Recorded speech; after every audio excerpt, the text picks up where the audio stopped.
There were times I was lost, dark had fear, couldn't see through the rain. In the end it was clear, hit the fan. I was more than one man who was there to lend a hand. Together we'd stand, always had my back, my guardian soldier. Team pulled together, united we conquer. Blessed is he who in the name of charity carry me when I'm weak straight through the valley of darkness. Pitch blackness, the heartless, regardless, fear couldn't part us. Thick and thin, there by my side. At times we collide, but in the end we ride. Thick and thin, there by my side. At times we collide, but in the end we ride. We ride, ride, ride, ride. I am my brother's keeper. Keep on holding strong. United we stand, divided we fall.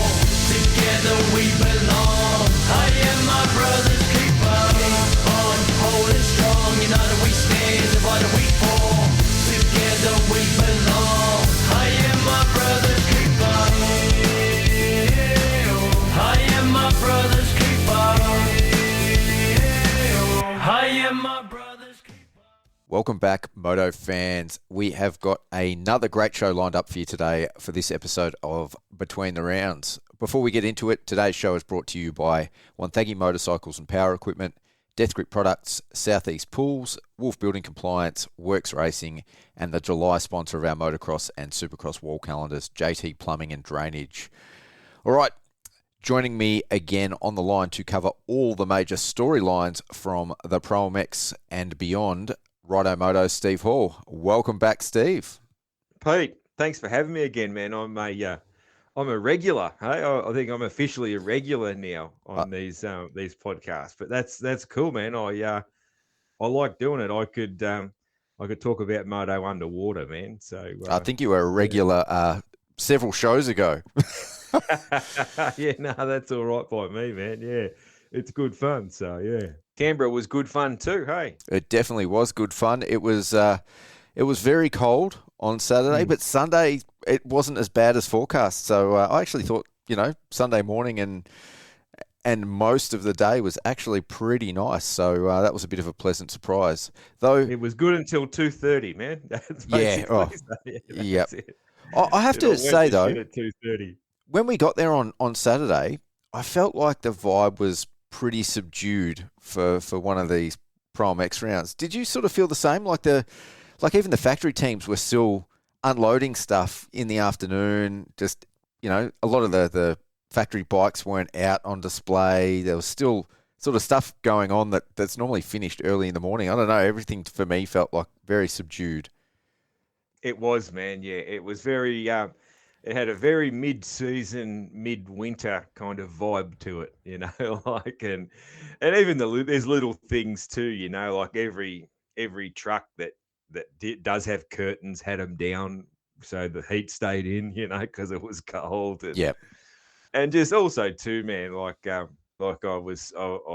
said to you when we were talking previously, when it's pretty bitter cold like that, like people are a bit more subdued. I always say people are a little bit solar powered, like when the sun's out, people are a bit more energetic. I know I am. So yeah, Saturday was a bit of a sleepy sort of day, really, wasn't it? Yeah. And there was a few rigs and that they set up sort of, much later than they normally would. Yeah. Yeah, no, I totally agree with that. All right, before we get into the ProMX, we're just talking about it off air, so we might as well just give a shout out. But the World Junior Championship just took place over in Romaine in France. And we had a few Aussies racing over there and a couple that did quite well. Yeah. Seth Thomas, obviously the standout. He, I know he was third overall. I can't remember his moto scores, but yeah, third overall. So he put the old green and gold on the box. So that's pretty cool.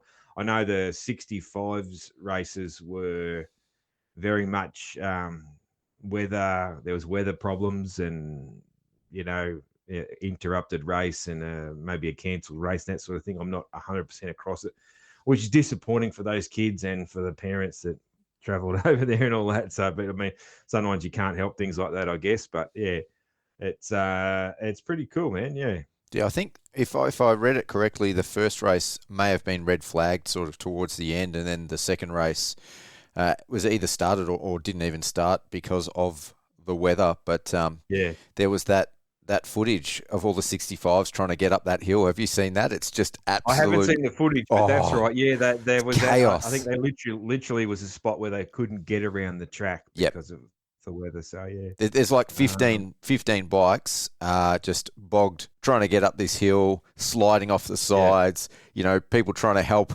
riders trying to just stay on their feet. It's just absolutely chaos. Yeah, it's a shame, man. You know, like, you know, when they're older, it'll be an experience that they'll have a good story to tell. You know, but really disappointing for the kids to travel halfway around the world and come across that. And, you know, and I know like parents that have spent a lot of money to do it too, you know. So, yeah, it's disappointing, but yeah. I But mean, good for Seth. I can't remember what Blake's results were. I think Blake might have had an issue and then come back through the field a bit or something like that. I can't remember exactly, but yeah, I know. Seth did a good job anyway. So he did. Unfortunately, Mason Ezagalis, who was sort of one of our hopefuls, he came 8th last year in 2024. He came together with another rider, I think, early in Moto 1 and then went in the wrong end of the pits to get his goggles changed over and just get fixed up and ended up getting disqualified for that. So right, yep. So unfortunately, and then they only counted the first moto, so the first moto scores became the championship podium and results. So poor Mason, he missed out this year. That's tough, yeah. Yeah. But like you said, man, what an experience! Like just going over there in front of those crowds, racing that sort of track, and really going back to Canberra, if you think about it, like with our 65s, it was lucky we were done and dusted by the time the weather turned, because I think if they had been sort of still to go when that weather came in, I'm not convinced they would have been getting around at Canberra either. So we could have been in a very similar situation. Probably the top, the first 3 or 4 probably get around, and then they start to struggle. That's usually what happens with little bikes in the mud. There's usually a few kids that are just that good that they'll get around, and then the rest of them start crashing into each other and blocking the track, and then it all just snowballs into a mess. Yeah. I've got pictures of Wodonga in my mind there as I'm saying that. So, yeah. True. Yeah, they did manage to get around there. They were 85s though, so they were 85s though. But yeah, a lot of them didn't get around. A lot of them didn't make it around that day, mechanical wise. For sure. All right, let's get on to Canberra. It's been a while since we've been there. Apparently, they've spruced up the joint a lot since. I think it was 2023 was the last time we were out there. But yeah, what was your sort of first impression of the venue and the track? Like we did track walk on Saturday and got to have a bit of a look before all the racing kicked off on Sunday. But what was your first impressions of the place? I guess first impressions driving in and looking at the parking and all that, I was a little bit freaked out. Like, oh, what the hell is this joint? Because there was a bit rough in spots when I was looking for a spot to camp. And it was, but that, that's a minor thing. But once I saw the track, man, I was excited. I thought this looks really cool. And then doing track walk and that sort of thing, I thought it was great, man. It just looked like it was going to be a fun track to watch, fun track for everything, So, certainly no shortage of jumps, man. Those the 3 jumps along the back there, the 3 big tabletops in a row along the sort of the back straight there, I guess you could call it. That was a really cool section, and that made for some really cool looking footage on the TV and on video edits and stuff. So no, totally agree. They made up for the lack of jumps at Warwick at Canberra. That was and they were big. They were all big jumps. That was pretty cool. All Buddhas too. Yeah, that's right. And a lot of real flowing corners. Like it was a fast track. Short lap times, fast track, that sort of thing. But it was a cool track, and I guess just hats off to the club, because apparently to get it to that, they really busted their ass. So yeah, that's good on them getting it to that stage. So they had some pretty average weather in the lead up as well. I think Yeah. Hancock had to get him to seal the track earlier in the week for some rain. So I think it was all sort of prepped. And when we did the track walk, it was pretty rough out there. Like it had been smudged and there was big lumps and bumps and sort of... But they must have worked like late into the night, because on Sunday morning it was all groomed and ripped, and just looked like a different track. It was unreal. Yeah, it was, man. Like, it really surprised me. And like, it especially surprised me how well the start straight came up. Because Yeah, I was expecting the start straight to be awful after walking on it on Saturday. That you always think that a little bit. When you're walking on a Saturday, you always think a little bit like, "Damn, this is soft." But I mean, there were spots on that start straight on Saturday that were really, really soft. yep. I thought there's going to be a massive hole here, and there wasn't, man. There wasn't really. There were some big, deep ruts out of the gates, but it wasn't as bad, nowhere near as bad as I thought. So. Yeah, and I mean, before the rain set in too, the track formed up pretty well. It was certainly technical, big deep ruts, which is, I sort of wasn't expecting it to get as deep as it did. It didn't feel as soft as it turned out to be when we were walking it. So maybe again they ripped it, deep on Saturday night. But yeah, it was definitely a different track, and I felt like one of the themes of the day was that it created a lot of separation between, the really best riders and everyone else. Because when you've got guys that are, well inside the top 10, having to take their feet off to get through ruts and paddle along, and I think that's the first time we've sort of seen that this year. Yeah, I thought it was cool, man. Like the racing. I thought the racing was good. It was very interesting with the technical nature of the track. It was very interesting to see the very, very best of the best taking different lines to, so even like your top three guys taking different lines to even like your 4 to 7 pack were able to take or chose to take. That was a very interesting thing, like the guys that were winning were taking a lot of inside lines. They were riding a shorter track than the guys that were running like 4th and 5th, who were running a lot more outside lines. Yep. Yeah. That was very, and that was very, very evident on this track. So yeah, that was an interesting thing to see. Yeah, man. No, overall, thought the track was really cool. The touch sort of narrow in spots. We thought when we were walking, like there was even the start straight. I thought, sure, this narrows up a bit here. I was making jokes about the sprinklers are going to get taken out and stuff, but that wasn't that bad, man. Like I was happy to be proven wrong, and I was there, man. Like that. There was a few that ran over the outside there, but I was expecting like carnage off the outside of the start straight, and it wasn't, man. It wasn't I can tell you though, being out on track, there was a couple of sprinklers that were completely mangled. Was there? Yes, There's still a couple that didn't. Yep. Couple that didn't make it. Yeah, No, that's it. the casualties of the weekend. Yep. Yeah. Fair enough. Yeah. It was a good track. Something again we spoke about off air. It's been one of my gripes for a long time, not just this season, but it was very evident at Canberra with the elevation changes there. I don't dig the banners on the outside of the berms. They obscure a lot of the track from camera angles, from the spectators.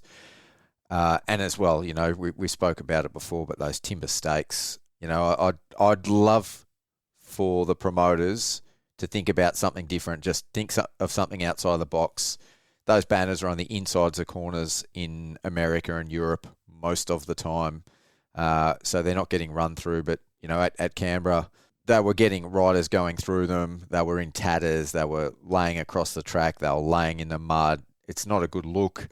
And like I said, it obscures a lot of the visibility. So if I did have a gripe about Canberra, that's definitely one of them. But it's something that we've seen all year long. Yeah, man, I hate those banners. Straight up, man, I hate the banners. I'd say piss them right off. That would be my take. Because it's I get around the spectator area the whole time, and they cock up a lot of good views of the track, and spectators are people coming in the gates, paying to watch. That's like that's right near the top of list of importance, isn't it?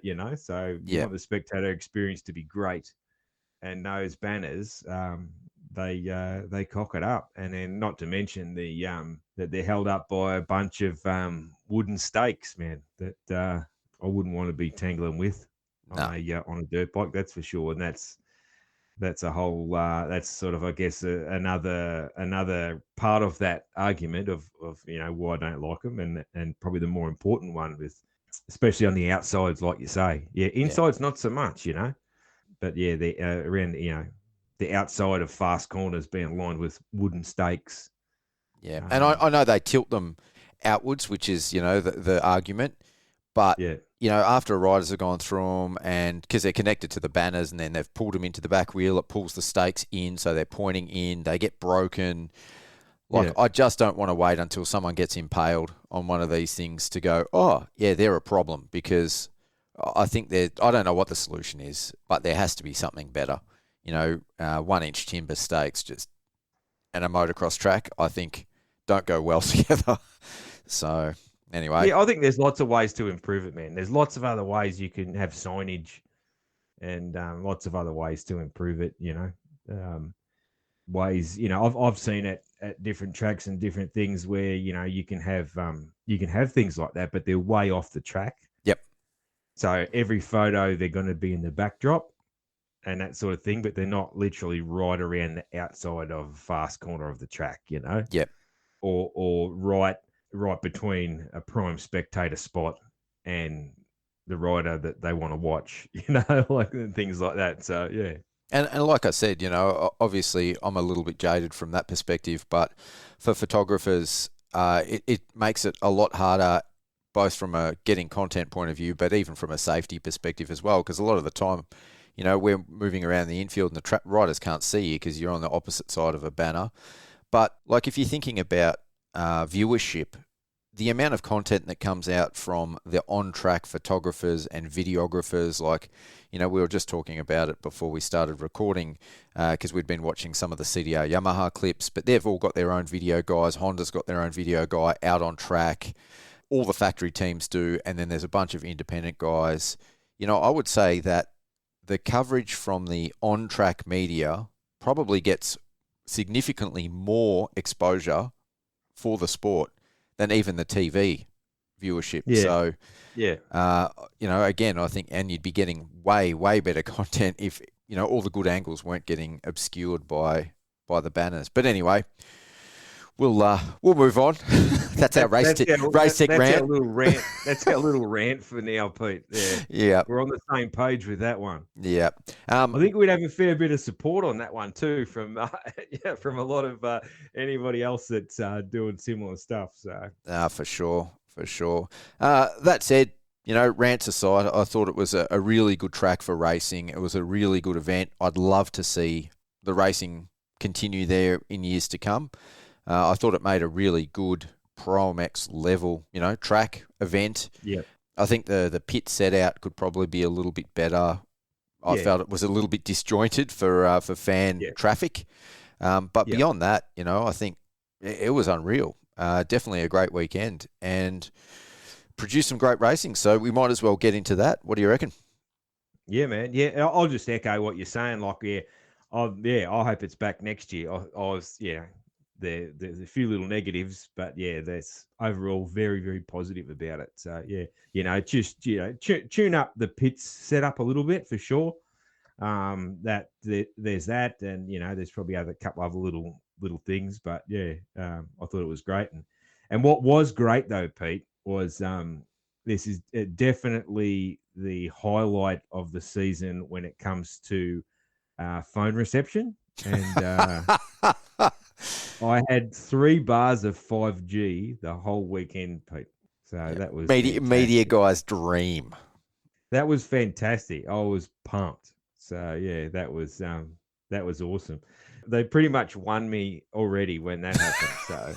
So how long did it take you to realise that the reception was great? Sort of first thing Saturday morning. I didn't realise it straight away. Like I was cruising around, that sort of thing. Probably the first time I wanted to post a bit of content or something. Like or whatever, or first time I wanted to get some photos into Dropbox or something, and I was like, wow, how good is this? So Yeah. yeah. All right, we'll start with MX1 before we get into the racing. So there's obviously the two motos. First moto, the weather was not too bad. It was starting to get a bit dark, but Yeah. by the second moto, it was raining. Yeah. There was thunderstorms, lightning. That's definitely been a talking point. NATO brought it up on the podium as well, that he felt that they shouldn't have been out there in lightning. I mean, realistically, I just don't see an issue with lightning. Being in a stadium, they definitely have standards. But I feel a stadium's a bit different because, the height of the stadium, there's lots of steel in the structure, and having people out in weather and stuff in an open stadium, maybe there's an elevated risk, but it's not like Canberra was at the top of a mountain. And really, plenty of sports get played outside in the rain, even when there's lightning. Has a rider in motorsport ever been struck by lightning? Like ever? I don't know. Yeah, I reckon there has been. I can't bring it to my mind what happened. I reckon there was a kid in America that got struck by lightning. In motocross? I think so, yeah. I have to do some research on that. I would have look it up. I reckon in fairly recent history there was a kid in the States, I reckon. And then the only other one I can think of is off-road legend Destry Abbott. He got struck trail riding. So out in the hills around California there, he got struck trail riding years ago, which was but the thing, I guess on the lightning, man, I've been thinking about this, and I'm probably with things like this, man, I'm the wrong person to ask, because I'm gonna get on with the show, man. I'm gonna get on with the show. She'll be right. Suck it up, kind of. I'm an old dude. That's the way I was brought up. If I ever told my dad I wasn't doing something outside because there was lightning, I can picture the look on his face. Right. So, but I understand that some people get really scared from lightning. I understand that, there's people get really scared. So, and I can appreciate that, and there's certainly no, every single one of those guys out there, they're way braver than me, man. So it's not like I can talk tough that I wouldn't be scared of lightning, because I'd be scared of just about every single thing they do on their motorbike.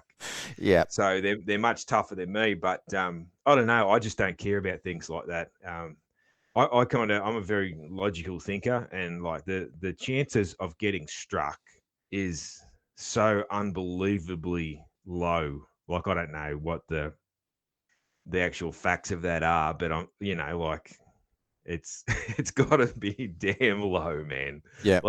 My thoughts around that in general is, well, whatever. There was a rider struck in 2013 in Miami. And that must be the one I'm thinking of. Survived. Yeah, so that's the only thing I can sort of find where it's actually happened. And I mean, how many millions of motocross riders have ridden on tracks all over the world, and probably many of them in rain and thunderstorms without incident. So yeah. I guess the only thing I can sort of think of is if there was insurance stuff about it. Oh, for sure. Yep. I can understand if MA had a policy with insurance, because I kind of feel the same way about it still, because because I'm an old bloke, that that's the way I think about these things. But it'd be interesting. It'd be interesting to see if MA actually has a policy on it, in their paperwork. It's anyway, because that would obviously affect all types of racing for MA that they govern. But I wonder if they have sort of a blanket generic policy when it comes to competing or having parks open in thunderstorms and lightning. It'll be interesting, something to look into anyway. In terms of the racing, so we'll probably need to set the scene for Canberra, but 15 points separated Jed Beaton and Cole Webster heading into the weekend with only 6 races to go. So time was really running out for Cole to bridge that points gap if he wants to win the championship. But up until this weekend, Cole had won all of the motos except for the one at Wonthaggi where he crashed and won at Traralgon, which was where Jed picked up his first head-to-head win. So I think the big question was coming into this round, could Jed keep that momentum going from the overall at Traralgon, or was Cole going to bounce back? What were your thoughts heading into this round, like out of how it might play out? I was kind of thinking that Jed was in a really good spot because I figured that with Cole's, his injury to his back, it's got to have, taken. We're only talking a few percent, but you take a few percent off what these guys are. These guys are both out there running at 100%. You take a couple of percent off, well, that's actually going to make quite a difference. So that's kind of where my thoughts were. But if Webby had a won, like I wouldn't have been surprised either, But if I was putting my money down, I would have put my money down on Jed. But yeah, Kyle did seem to be. Well, it's hard to know. Like maybe not give. Like I think there's two sides. I said this in a few discussions over the weekend. Like, Webby's a touch off, sore, and he also had a goggle issue in the first race. But then also got to give credit to NATO, who I reckon he's found a little something. Yep. Because he wasn't gapped by Jed as much as he has been in previous rounds. So I think, NATO found a little something, and Webby a touch off, and so he got him. NATO gets in between them. Is that the first time this year anyone's got in between them? Yeah, legitimately, like from a straight up, I think so. I mean, I went into the weekend thinking it was going to be a Jed Beaton type track, but I was still pretty confident that Webster was going to get the win because I think time and time again, like when he's had his back up against the wall, he stepped up and like talking to the guys that train with him, he's got a lot of dog in him, like he would do what it takes to win. But I felt like the second that green flag waved for practice qualifying, it was all Jed Beaton this weekend in terms of like going for the win. Qualifying, pole shootout, 1-1, like he didn't get the whole shots, but it didn't matter. Yeah. He was there in no time, it seemed like. I mean, for me, that's like probably been understated a little bit, but the mental toughness of having that pressure of that gap, incrementally getting smaller every round and then being able to turn that around, I think that spoke volumes for Jed Beaton, like of what his mental ability is to be able to withstand that pressure. So I was super impressed, man, at how he was able to ride not only in those conditions, but to come out and be so dominant. And his starts were shithouse.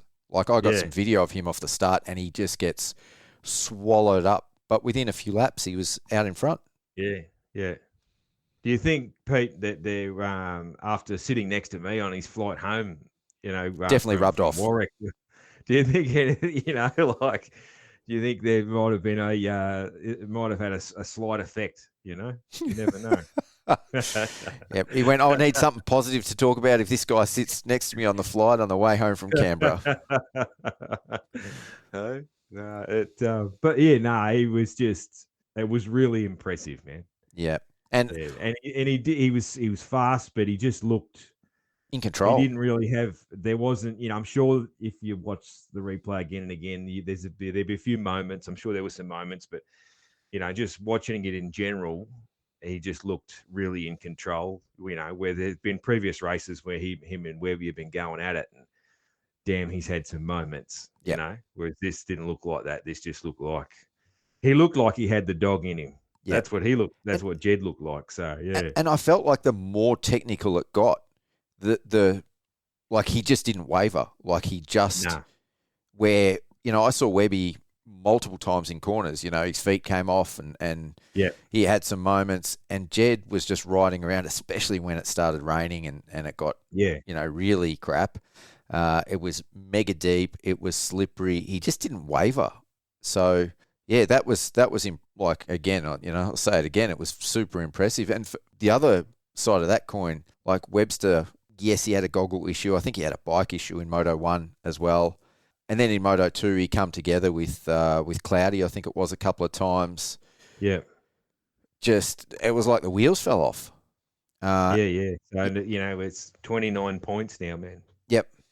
And that's... So that, which is, you know, I mean, barring, you know, something really, you know, terrible happening to, you know, Jed losing, having a DNF or whatever like that, it's pretty much over. You know, there's Kyle could win out and it doesn't matter now. So, so Kyle could win out and it's not going to matter. Yeah. You sort of just said what I was thinking there, but realistically, barring disaster, like that's his championship hope over, isn't it? It is, yeah. 29 points, that's so much to have to claw back. That's a whole moto. You know, even if Beaton has a mechanical and DNF's a moto, like it's still, that would make it up. Close. Yep. So, yeah, it's huge. Yeah, definitely a good position for Beaton to be in, and going into tracks that he has been historically strong on. Yeah. So, speaking of historically strong, like you said, Nato Crawford, second place on the box at Canberra, and Willie Todd rounding out the podium, which was pretty cool too. I reckon Rooster had to be one of the happiest guys getting around. He was probably happier than Wilson Todd. Yeah. I grabbed a couple of quick photos of the podium and then took off to try and start doing interviews. And as I was walking back, Rooster was running. He was running for the podium, big grin on his face. Yeah, he ran past me as well. yeah. So he was, because the mechanics area was quite a fair. It was a opposite big end distance. Distance from the, you know, because there were some teams that had you know, they had someone else there at the podium because they knew the mechanic wouldn't make it there, you know. So yeah, there was most of the teams had that, but yeah, Rooster, he was obviously running. He wanted to be there for the moment, you know, and of course, yeah, and good on him. So that was cool, yeah, and that's Wilbur's first podium for the year, yeah. So yeah. So, I mean, the question is is that something new now? Is he going to be in that mix as well moving forward? And you know, both him and Crawford, I guess, well, they could play spoiler to a large degree if at least for the round wins. Well, look, it'd be cool if they did, to be honest. Like, wouldn't it? It'd be cool if they did. So, you know, it would be it'd be interesting if they did. So, no, for sure. Yeah. Luke Clout, bit of a disaster weekend for him, 8th and DNF. He said afterwards in some interviews that he found some settings on the bike, so it wasn't all negative. Yeah. But we've kind of heard that multiple times. And he's had a rough year, man. He's had a rough year. But he's been fast at times, man. But he always is. Yeah, but it's just, look. I'm a Luke Clout fan. I'm a Cowie fan. Yeah. But how long is this going to go on? And I've got a question for you, Steve. Like, between the crashes and the mechanicals, is this a Luke Clout thing? Is it a Cowie thing? Or is it a Luke Clout Cowie compatibility thing? I haven't thought much about the compatibility. I haven't really thought about that. I'll give it some thought now, but because comforts always seem to be a bit of an issue, like a recurring theme when he speaks.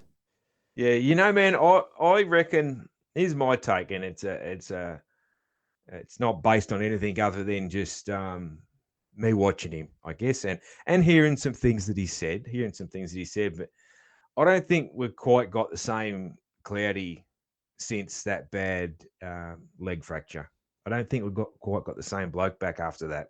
That's my thoughts. And like I said, I don't know anything, haven't spoken to him. That's purely just as a spectator watching very closely. Yep. of course, as I'm very invested in the sport, watching, and I've heard him say a few things and that sort of thing. And just, I think that maybe we don't quite have the same rider that we had before that So for whatever reason. But because even when he came back on the Yamaha, which we know how fast he can be on a Yamaha, even when he came back on the Yamaha, he wasn't quite the same,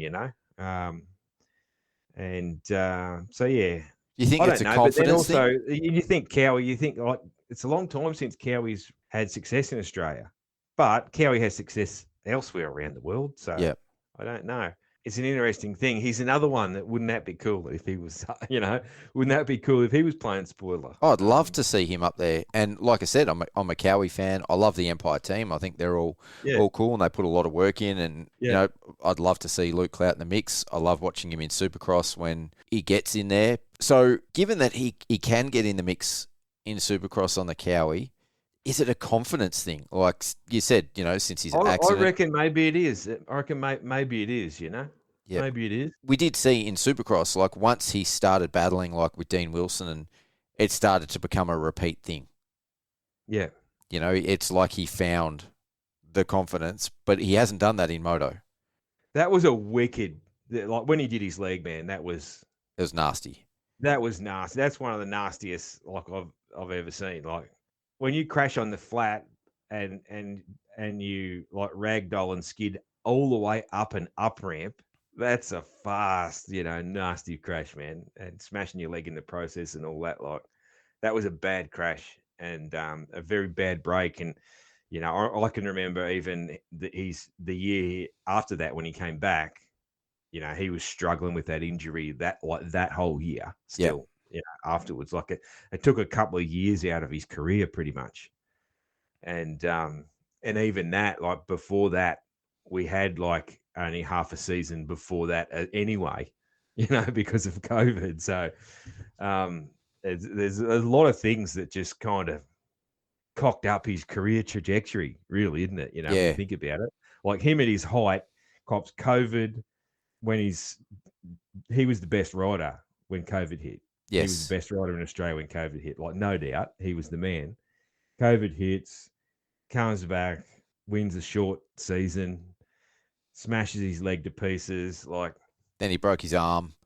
There's been a lot go on, man. You Yep. know. So I don't know. Don't know.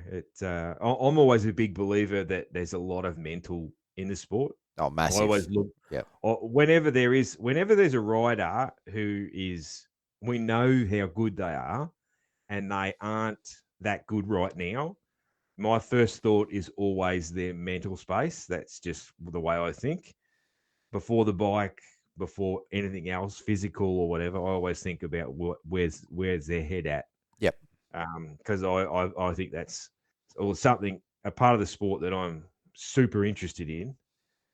It's something that I'm a little bit knowledgeable about, and it's also something that I think is across most of the sports coverage is a little bit underrated. So we don't dig into that probably quite enough. It would be cool to actually hear someone who has like some professional expertise in sports psychology on a regular basis, like as part of a broadcast, whether it's in, the AMA or the Australian series. Oh, yeah. Someone that's familiar with the sport and the athletes and the way that their career and performance trajectory is going, to be able to comment on things like this. I think it'd be super interesting, wouldn't it? We've got a bloke that's in the pits nearly every round who's got a bunch of Mr. Motocross trophies, who is very, very good at the mental side of the sport. So he'd be a good man if they wanted to get him on the TV to talk about the mental side of it. Yeah. In Gawley, he's very. I've had a couple of good chats to him about it. He is very switched on with the mental side of the sport. So he was probably a pioneer in a lot of the ways that a lot of things like that, and a lot of training throughout the sport. So yeah, but he'd be a good one. But yeah, I've interviewed and talked to different mental coaches and all that sort of thing, and yeah, I think it's undervalued. But that said, I think we dig into it better in Australia than other countries, certainly than America. You know, in America, they sort of completely discount it almost, that it's a part of the sport, you know, whereas, you know, as far as here, I think, you know, it's a little bit more talked about. So, well, speaking of comebacks, then I think we have to shine some light on, like, Wilson Todd went through a horror run of injury, like that burn injury that he had on his leg and the skin grafts, and I mean that looked like a margarita pizza. Like, that was one of the most horrid sort of crashes. Give me a broken bone any day than what he had, and then he had some broken bones after that on his comeback, and he's just gradually been chipping away at it. Like, you know, no seemingly mental issues there. It's about finding his form again, but he seems to have improved every round just a little bit, and then finds himself on the box at Canberra. So man, like, that's pretty impressive. It is cool. Yeah, it's impressive, and it's cool, man. You know, because like, you know, like you would have you saw him walking around at Appen. If it, you know, and that's what a lot of fans wouldn't realize, man. But he was broken at Appen. He was broken. His body was broken. Like, you know, and he went out there and raced. It just should not have been. You know, most people, there's no chance they're racing. Yep. And he went out there and raced. Like, he couldn't even handle pushing his forks down to set his whole shot device. God, yeah, broken ribs, ribs too much. So he just didn't use it. So yeah. Oh man, but these guys are tough. Went out there and got it done. Oh yeah, they're all tough, man. He's extra tough, I think. You know, like he's an extra tough one, that's for sure. Yeah. I mean, in what other sport? You know, you look at what Webby did, and then, you know, went out and raced. Like at Warwick, in what other sport does someone go out with fractures in their spine, and compete in this type of sport? Yeah. There's nothing like it. Like, these guys are animals, absolute animals, to be able to switch that off and put up with the pain and just get out there and perform. Yeah, I always remember Ryan Dungey broke his neck in Moto 1 and then finished it and then raced Moto 2. Yep. Like that's the one I always remember. Oh, Mossy. If you want to give an example, like, Mossy at the Newcastle Supercross did the same thing, and then, you know, weeded himself even worse. But you know, again, the fracture to his neck was from the first one, so it's just insane. Now, we spoke about the separation that the track created with the ruts, the conditions, the rain, and interestingly, so the top 6 guys at Canberra were all factory guys. You think of, like, the experience that guys like Todd Waters and Wilson Todd and Kurt Gibbs have got, and obviously, you know, Beaton and Webster and Croft. I think when the track gets like that and that extreme, that experience sets those guys aside, and that's where we start to see a bit of a separator with the next level of guys who are very, very, very good, like elite level racers. But there's a reason those guys that I just mentioned are the factory guys, I think. And also too, the just experience. Yep. Like, you could see Todd was particularly good. And you could just see that he was just like, I've done this so many times, man. I know, you know, this is all good. You know, he just looked like a warrior out there, you know. Yeah. And he was up there, at the start of Moto 2 and that, you know, like he was going all right. But you know, I didn't think about what you're saying about all the factory guys there, but yeah, for sure, it the experience, it did create, and also too the separation too, even in Moto 1, like I think I was saying to you off air, the different lines that the guys right up the front were taking on this track, to even the guys, you know, the first 3 guys were taking different lines. Even sometimes the first 2 guys were taking different lines than the next bunch. Yes. And particularly Jed and NATO were taking some really fast inside lines. Yep. They were carving inside lines, and there was parts of the track where there was some big sort of turns where taking the inside line made it like you're literally just riding a shorter track. They were riding a shorter track because of the lines they were taking. So with, not any extra effort, just extra, I guess, skill, experience, know-how, they were riding a track that was, a lot shorter than the guys that were sort of fourth, fifth, and so on. Yep. that were running the outside lines. Smoother lines, but when Smoother lines, but yeah. When you've got the ability to take those insides and take them well and consistently and relatively quickly, it's pretty hard to compete with. Like Jed was coming out of those inside lines with as much momentum as Zach Watson was coming out of the outside line, Yep. But Jed was coming out of the inside line with the same amount of momentum. But Yes. he's riding a shorter track.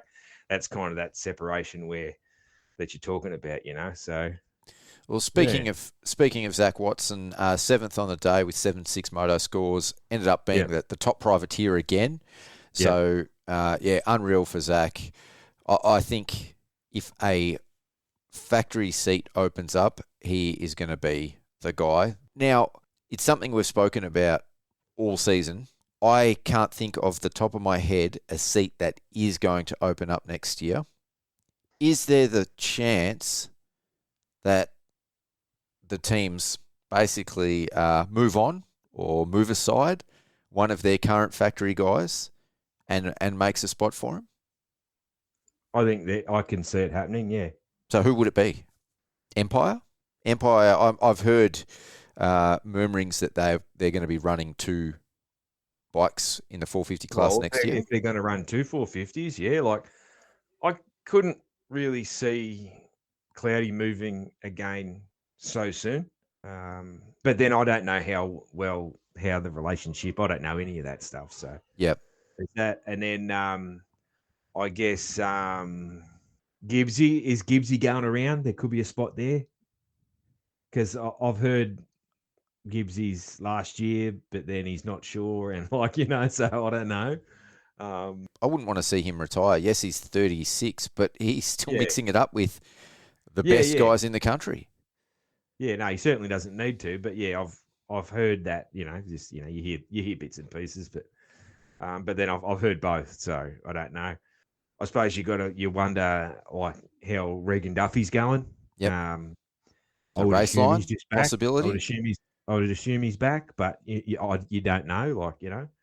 I'm not sure about his injury and that sort of thing. I'm not right across how that is, but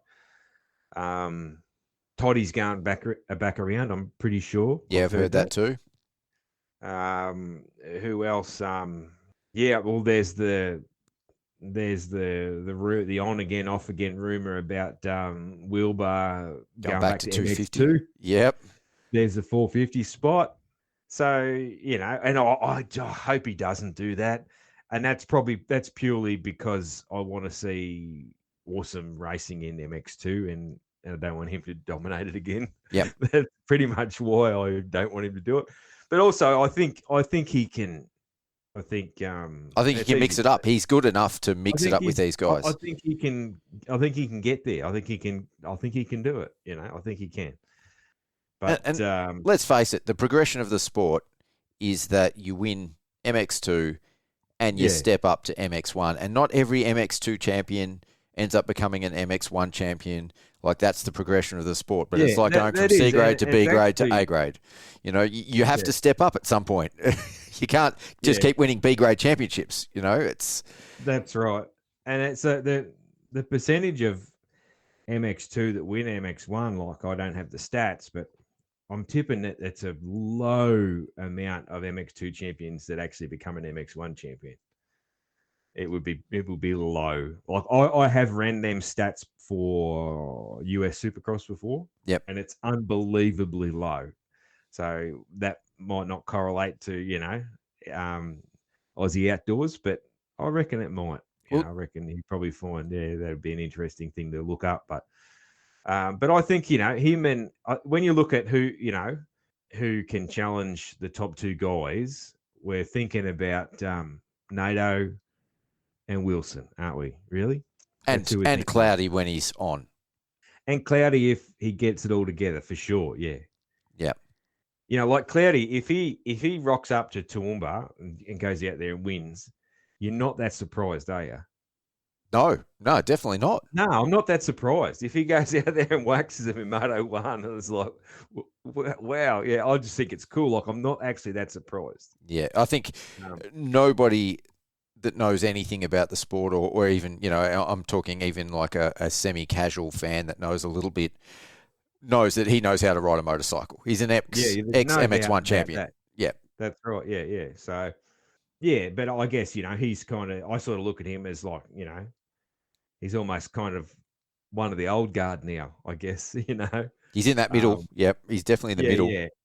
Whereas, and I know that Wilson and Nato aren't exactly young blokes either, because they were in MX2 for a fair while or back to MX2 and that sort of thing. But I sort of look at them as the ones that we want to be building. They're the two that are going to be building. They were the two that were battling for MX2 titles. They were bitter rivals at one stage in MX2, and that was entertaining. And want that to come up to start challenging the top of MX1, which they kind of hinted at just on the weekend just gone. Hey, so I think that I really hope he stays. But I guess back to what we're talking about a spot for Zach Watson too. I guess for him to make money and that sort of thing, he obviously Rising couldn't give him a payday like Urive can. But geez, he's doing all right on that Triumph, man. So, yeah, there's a part of me is like, does he need to move? I think the reality is, though, and this is kind of a little bit, I guess, akin to the Reese Budd situation. Like, you're talking about a privateer team that is a buy-in team. Like, it costs money, and yes, they take your bike everywhere, and it's fantastic. I love the Rising Motorsports team. They've got a great thing going on, but it's not a factory team. They don't have factory R&D.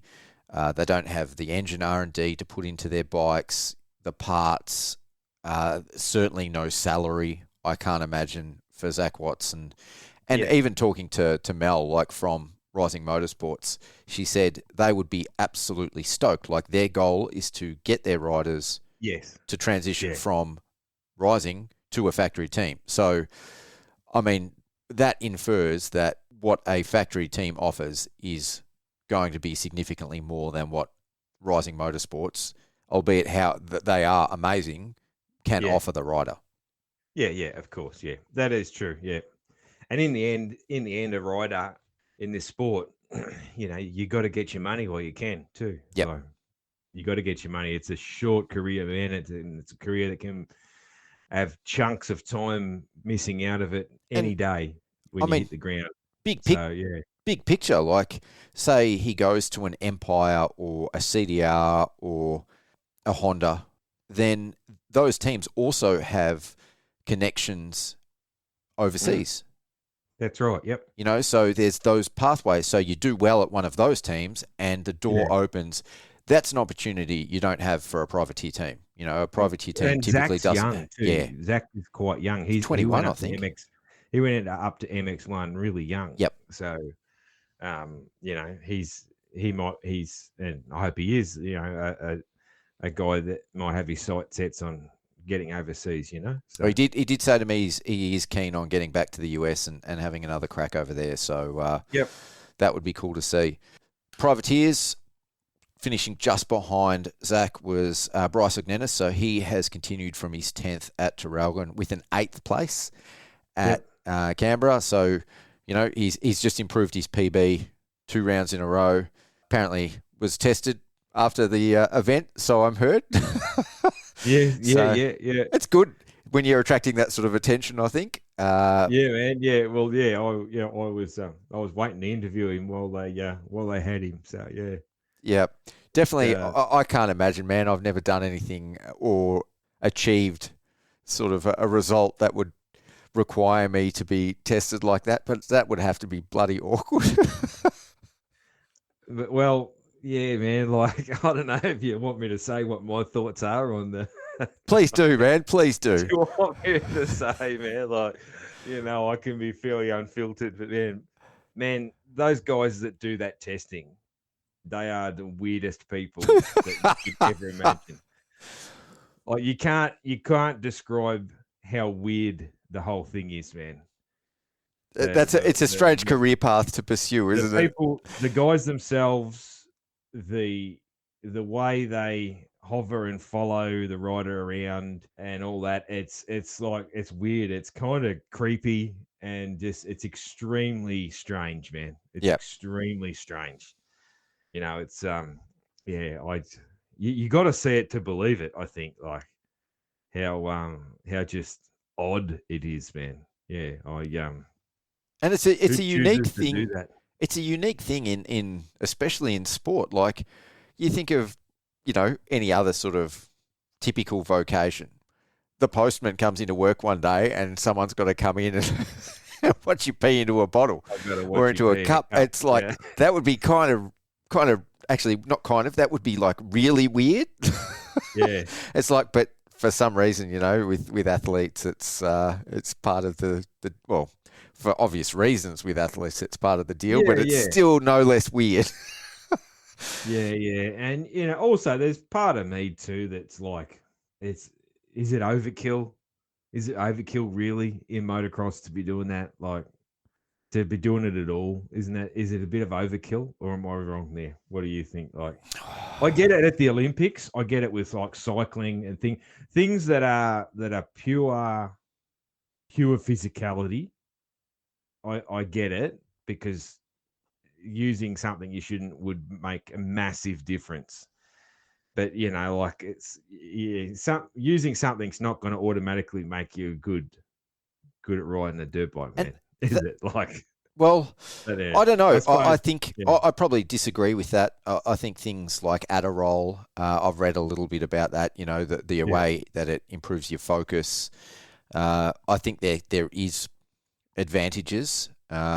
Measurable advantages like to things like that. Mental, like focus, mental side is I can see. I'm kind of thinking, physical. Yep. And physical, performance enhancement. But the reality is, it's enhancing drugs for physical. I'm kind of thinking that more than stuff that could give you like steroids. Focus. Yeah. Thinking of that. Yeah.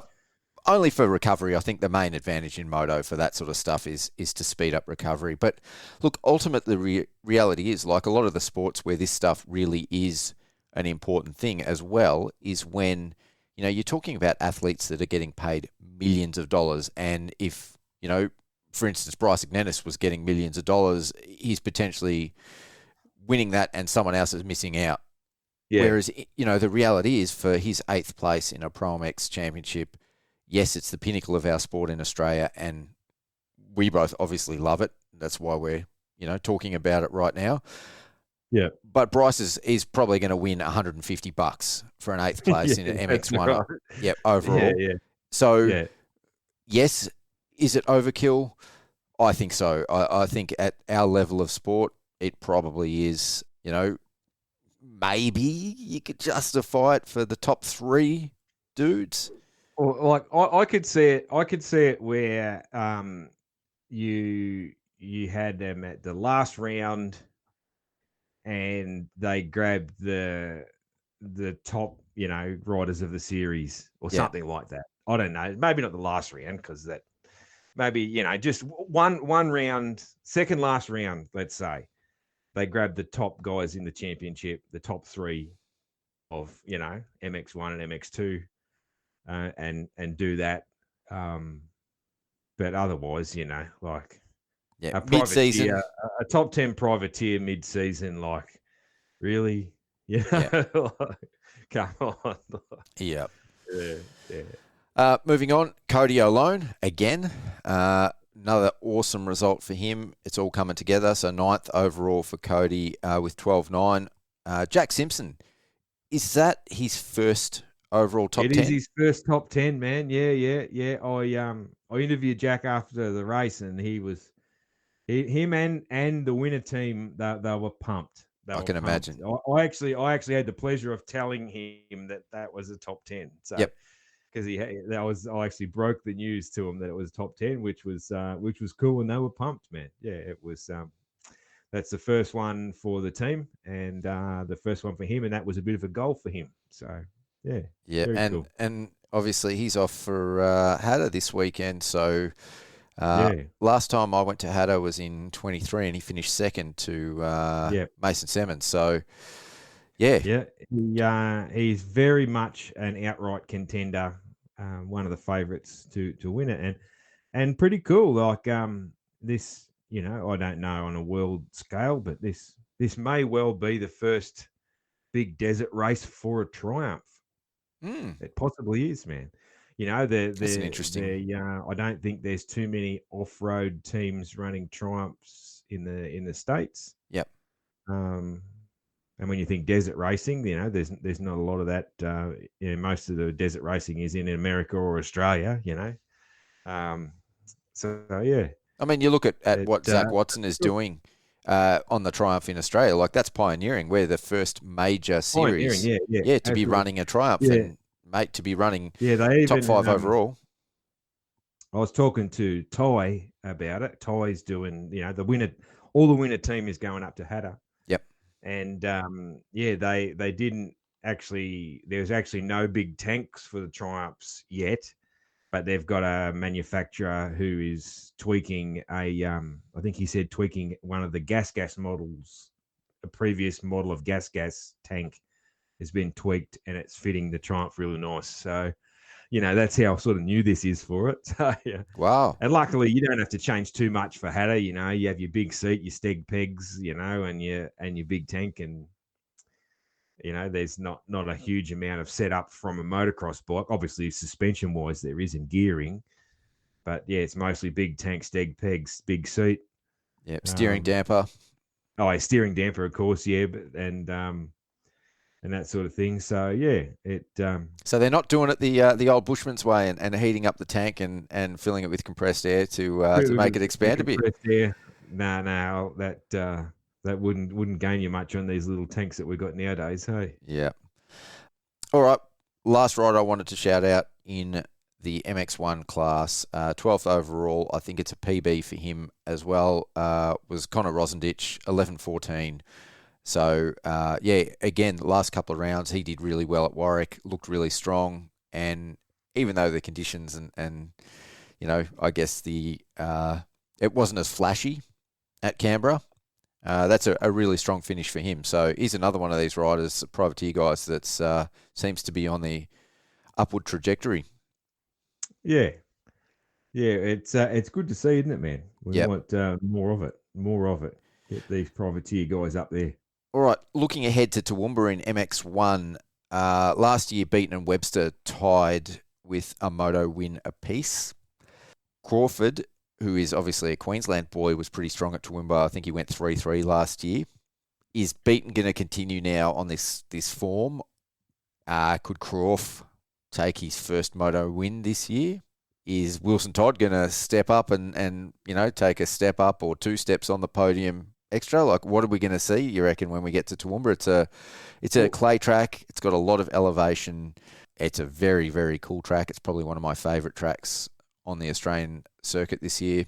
But yeah, what do you reckon? What are we going to see? Well, I think firstly, I'm excited. I'm excited for MX1 for Toowoomba, because there is a few what ifs, Pete. There is a few what ifs, isn't there? We've seen a spark from NATO. We've seen a spark from Wilbur.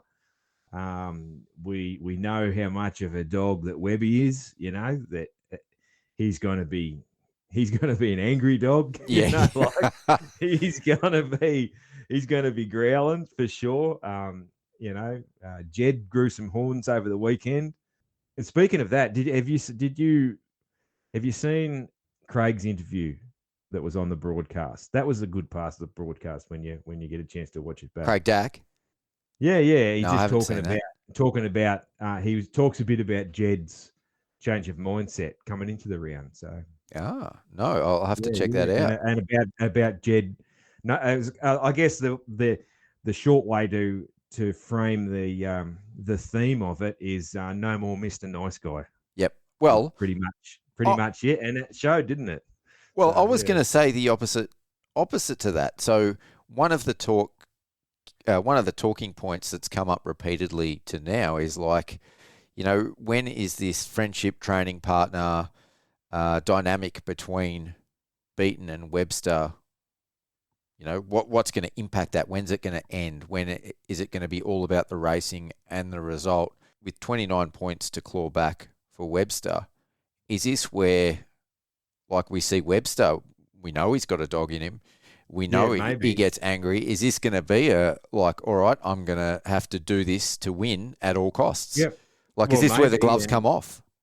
Maybe this is where the gloves come off, and maybe, if Jed is no more Mr. Nice Guy, well, maybe maybe the gloves come off with both of them. So, who knows? But it's in that same interview. So it was Hogue sat down with Craig on Saturday by the looks of it, and asked this stuff, and Hogues asks him about what he thinks of them being friends, and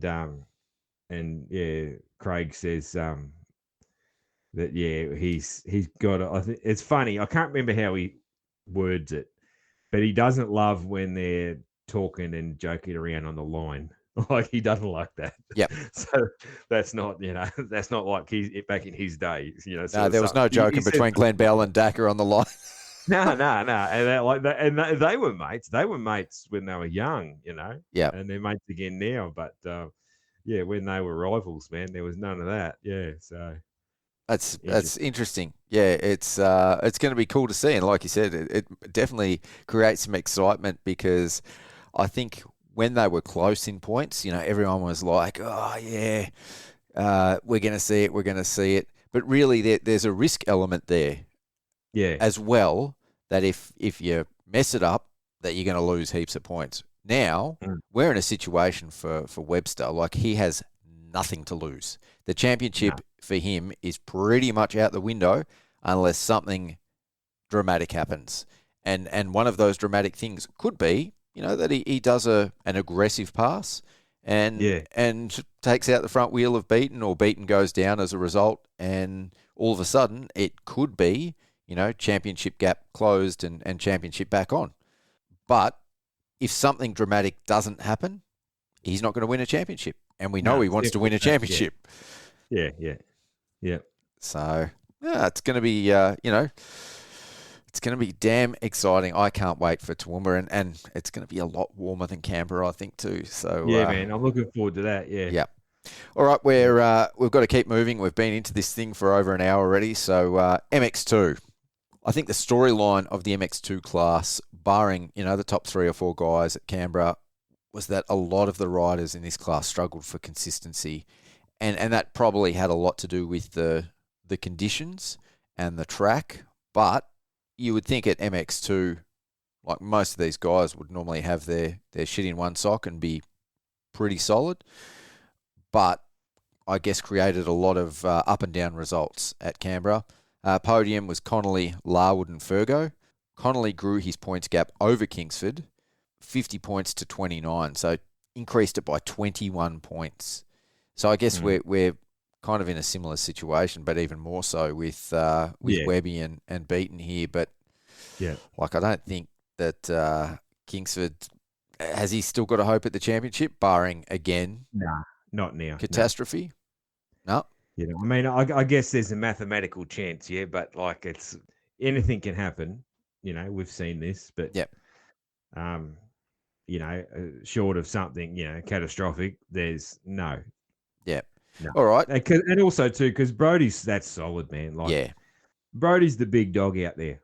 He's the big dog of the class. He's the man. As simple as that. And this was probably a bit of recency bias, maybe, but I think this was his most impressive round. I agree. Like, he just especially when it was raining, like, we all knew it, if you follow the sport, you all knew that like it's all over. Like he could have started from the second row and won that in those conditions. Like he's that good in that. It's just he loves it. So, but there was some fun racing behind him, though. Definitely, there like, was. especially like Alex and Fergo, like those two going at it, and that And was Cosford that as was well. fun. And yeah. And then talking about Righto. Well, like damn, just glad he's okay, man. That was nasty. Oh, well, that That could was have a been his nasty season crash. over. So I guess Yeah, he should be pretty stoked that he walked away from that battered and bruised, but not with more injuries because maybe once getting home and maybe watching the replay or something, he might have had a sense of shit that could have been worse. But yeah, I saw him in the pits afterwards, and he was devastated. yeah. But and of course, that kind of put an end to his championship hopes. That crash. So But I mean, you look at again, he's super young. There's a very, very good chance that Connolly isn't going to be here next year, that he is going to be racing overseas. I mean, I still think that Righto Kingsford at this stage will be that next guy, clearly that next guy. And he's still a little bit better, measurably better than anyone else in the class. yeah. If Brody gets a gig in America, for instance, next year, and we have the same, the rest of this bunch is there, and Wilson Todd stays in MX1, Yep. then you would say probably Kingsford's your title favourite, and then there's probably Larwood, Fergo, and maybe Byron Dennis like in a little group right behind him. But I would still say that over looking up across the season, that Kingsford would be your favourite. So Yeah. All right. On that note, and we've already sort of touched on it, but going back to Wilbur going back down in the MX2 class, like we know that in every class, Urive wants a winner. He wants a championship contender. Yeah. So let's assume that Connolly does go overseas. Does Cade Kingsford have to step up yet, or has he got another year in MX3? I think he's I think he's MX2 next year. I can't confirm that, but and I can't think where I've heard that or discussed that. I can't even think where I'm getting that from, but I've got a pretty good feeling that he's MX2 next year. Yep. Yeah. Will he be a straight out contender in MX2? Maybe it'd be kind of one that I think any time that yes, he's stepping up. Rider, any time a rider of that caliber steps up to the next class, there's always a chance that they just keep winning. But there's, you don't really know until you see what you got. Some of the greatest riders ever have stepped up a class and still needed a year, and then some will win it. Just be bang, just keep winning. So who knows? Like, imagine a Kingsford battle, two different teams. It'd be very cool. How's that storyline? Yep. Feel sorry for mum and dad. One wearing a blue jacket, one wearing a red jacket. Yeah, that's right. So, but like it's probably a little bit early and we're digressing a bit, but who would fill that MX1 seat? Who would be off the team? Would Larwood have to, find another ride somewhere once Cade steps up? If Wilbur steps down, it's definitely it's a great storyline and it's something to think about. Well, I mean, because I think ultimately what time has proven again and again with Urive is that he will configure his riders to try win championships in every class. Yeah. He's not going to have a weak class. He doesn't dick around, you could say, he's out to win everything.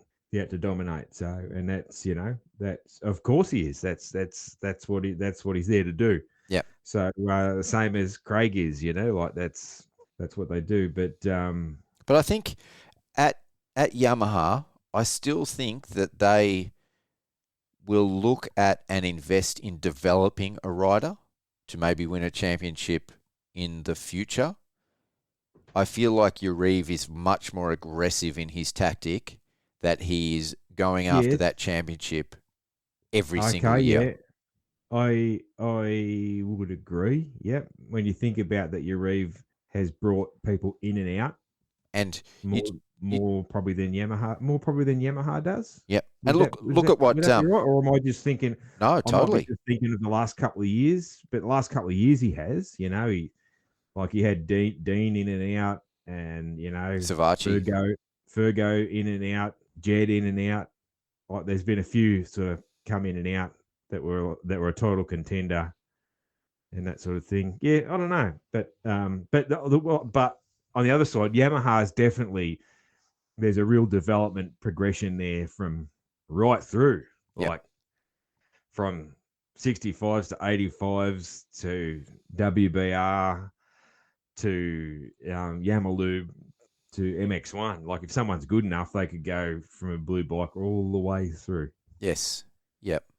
And we might see that, with some of the people coming through, Yeah, I just feel, I guess, that Yamaha primary focus is on MX1, and the rest is sort of a development thing. Yes, they would like to win a championship, and it's awesome and all that, but I feel like they're developing their riders. Uribe is about winning, a championship in every class, whether it's WMX or MX3 or MX2 or MX1. Like he wants it all. He wants it all.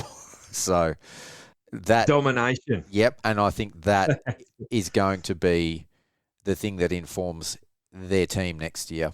If it means that a championship is, barring disaster, more or less guaranteed by bringing Wilson Todd down, maybe that's what Uribe will do. I don't want to see it. I would much prefer, I think Wilson Todd should stay in the MX1 class, and let these younger guys fight it out in MX2. I think Wilson Todd is an established MX1 rider, and he's obviously good enough to win races and finish on the podium. So anyway, we've digressed. So back to MX2. I guess the next biggest storyline here is that the third place for the championship is getting very, very tight between Fergo and Larwood. That's Noah Ferguson and Alex Larwood. There's 1 point separating them, but Fergo has now passed Larwood into the third place seat by 1 point. So 215 points to 214 points. But it's now Fergo sitting in the hot seat in third place in the championship. And the other thing about just to steer the ship away just a little bit again, don't forget poor old Fergo missed out on the champagne. Oh, yes. Yeah, Byron Dennis. That's rough. Yeah. Well, his teammate pinched his champagne. So yeah, through no fault. Was that a timing error? Yeah. Yeah.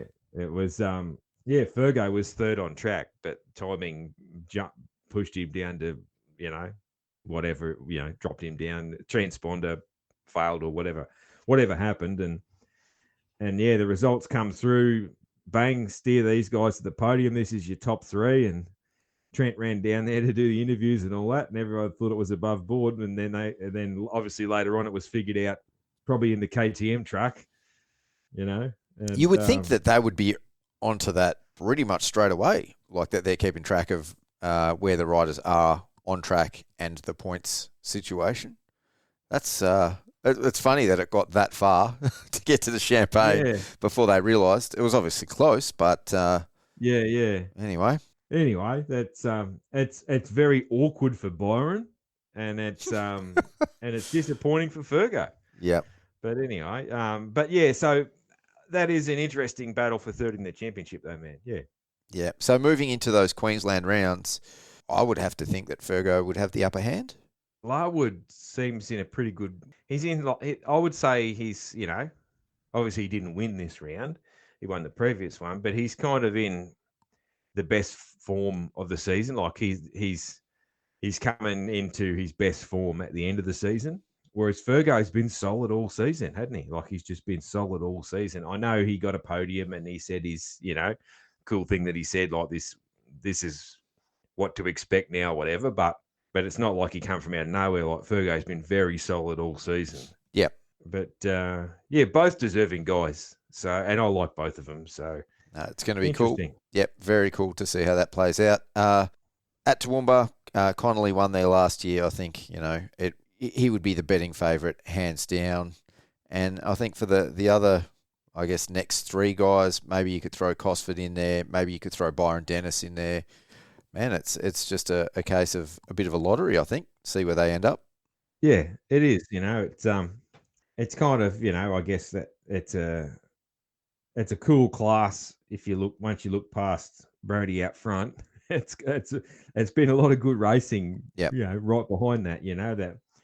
That sort of 2 to 5, 2 to 6 group has been good fun, hasn't it? So yeah, and Cosford was on the podium there in 2024. So that'd be great. It'd be great. I would love to see that. I would love to see him get a podium. Yeah, he's cool. He's just been thereabouts, just off the previous guys we were talking about. He's been just off there, so. MX3, Cade Kingsford, another win. Wasn't a perfect weekend, but pretty close, going 1-2. Jet Alsop in second place overall, gets his first Moto win with 3-1 Moto scores. And Kai Woods rounding out the podium with 2-3. But, how good is that for Jet? Just chipping away at it. Yeah, I was pumped for him, man. Pumped for him. We've watched him all season, just getting closer and getting closer, and he said quite many times about getting a start. He needs the start, and he can run with those guys. And he got the start, and I was like, here we go. Here's your opportunity. Let's see what you got. Here's your opportunity. And, man, he backed it up. He backed up what he was saying, and I love that too. I love that he'd been telling us, and then he did it. Yeah. And, yes, I know that I know Cade, had an issue, but Jet was right on him for, the whole race. Like he was right there. So it was really cool, man. And they both, they both gapped Kai, which showed how hard they were going. That actually put a small gap on Kai. Yep. And Kai passed Jet, and then Jet got him back, and then gapped him, and he just stuck right on the back of Cade, and there was a bit of carnage with, I think in all classes, there was a bit of carnage with lappers, but, you get that. That's part of the sport. And Cade was unlucky with, how that came about. But, in the end, I was pumped for Jet, I guess. Yeah, just pumped for him. So I think it was well deserved. So you want to hear something really cool now after that too? Yeah, man. He sits 5 points behind Kai Woods in the championship for second. Yeah, it's crazy, isn't it? But Jet, he's been just there all year. Mr. Consistent. Been there all year, consistent. Has Jet podiumed every round? Got to have close to done that. I think so. I think he went 3, 2. Yeah, I think he has. I'd have to go back and look, but I don't think there's been a round where he's been off the podium. I think it's been the same 3 guys. Yeah. I know. Well, the round that Kai got penalised, he would have been off, and there would have been someone else in there. Yeah. Yep. So third at round 1, third at round 2, second at round 3, second at round Gilman. 4. Who was third at Gilman then? Gilman was round 3. Who was third? Did you say Jack Devison? Yeah.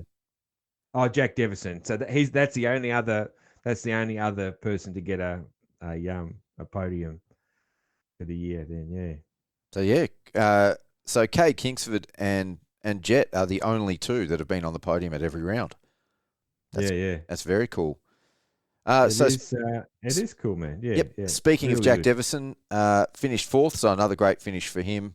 With Seth Shackleton with another 5th place.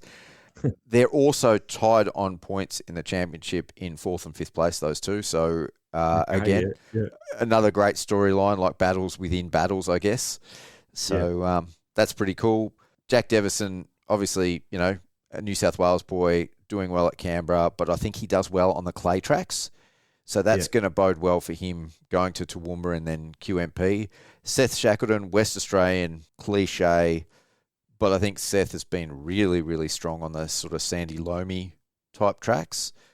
Yeah. I'd love to see him step it up and start to challenge, Jack. Hang on, what's Burnsy going to say about that? Is he going to agree? I'll argue that point with Burnsy. That's all right. There, Anyway, it is cliche, and I think, look, Seth Shackleton did really well at Canberra, so he's certainly not a sand-only guy, but Canberra could be the anomaly because he didn't do so well at Appin, which is really the only other clay track that we've had so far. So that's going to be interesting to see how that one plays out. And the last one I wanted to shout out in this class, Balin Townsend, 8th overall, moves up to 6th in the championship. So he's another guy, Mental4Moto guy from down here in Wonthaggi, but he's getting stronger and stronger as the season goes on. So, going to be cool to see how he goes over the next round or two as well and see if he can keep that upward trajectory going. Yeah, and just a shout out for I keep forgetting, who was the youngster that hole shot? Got the whole shot. Oh, Richie Lawler. Richie Lawler. With the wicked. That dude, wait till you watch that back on TV. It's better on TV than it is in those photos I took. Yeah. It's cool, man. Yeah. Absolute weapon. Commitment. He was he wasn't like way outside, but he was a long way outside compared to the lead group. And he just sweeps across the front and just pinches it. It's cool. The Michael Lessie of the MX3 class. It looks cool on the broadcast, and Hammy and Hogs are excited, and they even get his name wrong. They thought it was someone else, and then they're like, "Oh no, that's Richie Lawler." Yeah, and it was cool, man. That was one of I love stuff like that, man. That was one of my favorite things of the weekend. I just thought, that's cool, man. No, like I said, he's super. Shout out to him. He's super young. I think he's 15, 16, maybe 16. But he's got some years left in MX3. I think he's got another 2 years in MX3, actually. And they weren't even going to ride the 250 this year, so it was simply because he gelled with it straight away. So he's going to be a guy to watch, certainly in the years to come. But even in Supercross, he's a fantastic Supercross rider. So, he's had a little bit of bad luck when he was on the 85s, but he's podiumed on the 85.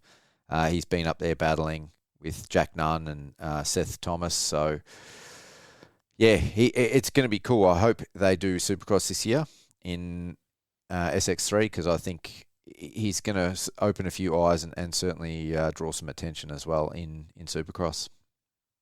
Cool. He's definitely he's one to watch, man. One to watch, especially with these starts, man. That's it. I love it. Yep. And I mean, get a start like that in Supercross, and it's a much harder for people to pass you. So, that's right. Yeah. Yep. He's got one of the most important ingredients to being successful in the sport. He's getting it on lock slowly. Yeah. So, because he did that at Warwick as well. Yeah. Won't go into it too much, but the 65s, Archie Black, Max Harris, and Rowdy. I'm probably going to butcher it, but Reb Jones was the podium in the 65 class. Obviously, Mason Ezagalis is overseas racing in the World Championship. He went 1-1 at Traralgon at the last round, so it's opened it up now. And these guys have the opportunity to win a 65 Futures Championship. Rider Matafiglio was third in Moto 1, fastest lap in Moto 1, got the whole shot in Moto 2. And then unfortunately binned it, I think, about halfway through that lap. But yeah, he's in the mix too. I think he's sitting 4th in the championship.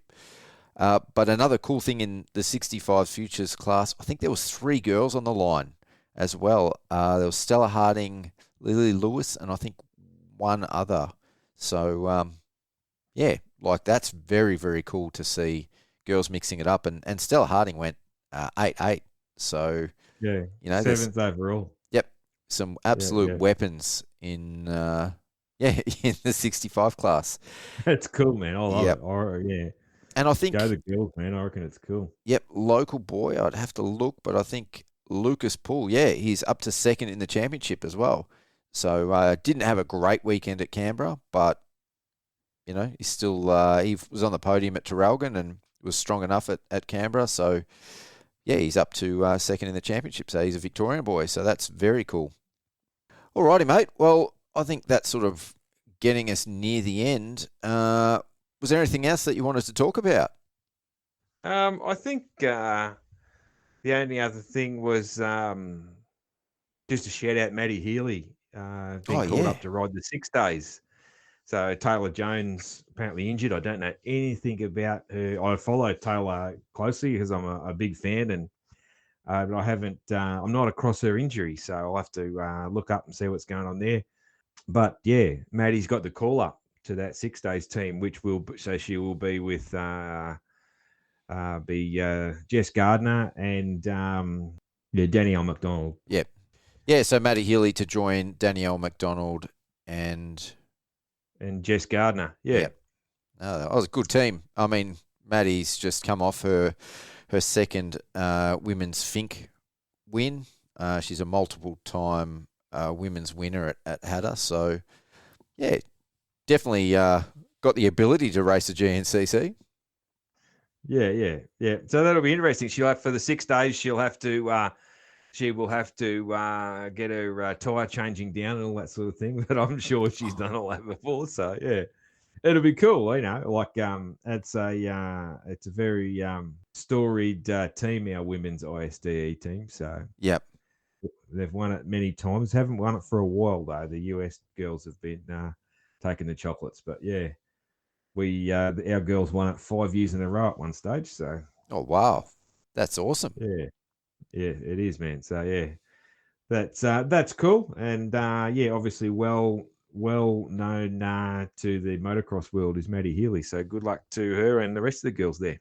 Yep, and good luck to everyone competing at Hatter this weekend. There's a lot of our ProMX crew and a lot of our Victorian motocross championship crew, and just plenty of the riders that we both know competing. So good luck and fingers crossed. I actually heard that they haven't had any rain at Hatter, so that might cause some real issues with dust.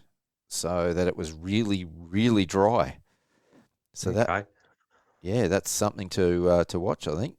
Well, I know that this part of northern Victoria got some rain today, but Mildura is another few hours north of me, so don't know if it reached them. But yeah, I guess though it's a desert race, so yeah. I don't know. I can tell you now, if I was sitting on 160 or 180 down sort of a rough, chopped out sand straight, I'd prefer to see where I was going. Oh, absolutely, man. Well, yeah, you wouldn't get me doing that, to be honest, man. So you wouldn't get me doing it. I'm still trying to decide. I didn't apply for media or anything for it, just because to be honest, wasn't organised to.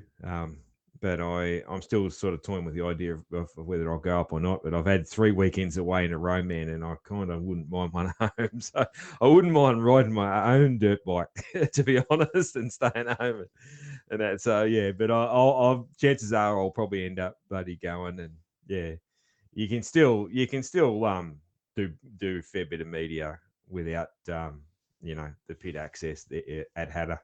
Yeah, most of the good stuff's out there hiking around the track. So. Definitely. Alrighty. Well, that brings us to the end of this episode of Between the Rounds. If you like this episode, don't forget to give us a positive review on your preferred podcast platform. Make sure you subscribe to Mental4Moto and turn on your notifications so you don't miss out on the next show. Massive thanks, Steve, for joining me again to co-host. It's been a blast, as always, and I love bench racing and talking all the storylines with you, mate. Cheers, man. Thank you for having me. It's it's good fun, man, and looking forward to Toowoomba. Yeah, a much more Mental4Moto type climate up there, I think. So I'm looking forward to that. Thanks also to our partners for bringing you this episode: Wonthaggi Motorcycles and Power Equipment, Works Racing, Death Grip Products, Southeast Pools, Wolf Building Compliance, and the July sponsor of our motocross and supercross wall calendars, JT Plumbing and Drainage. And most of all, thanks to you guys for listening. We couldn't do it without you. On behalf of Mental4Moto, I've been your host, Pete Wolf. Until next time, see ya.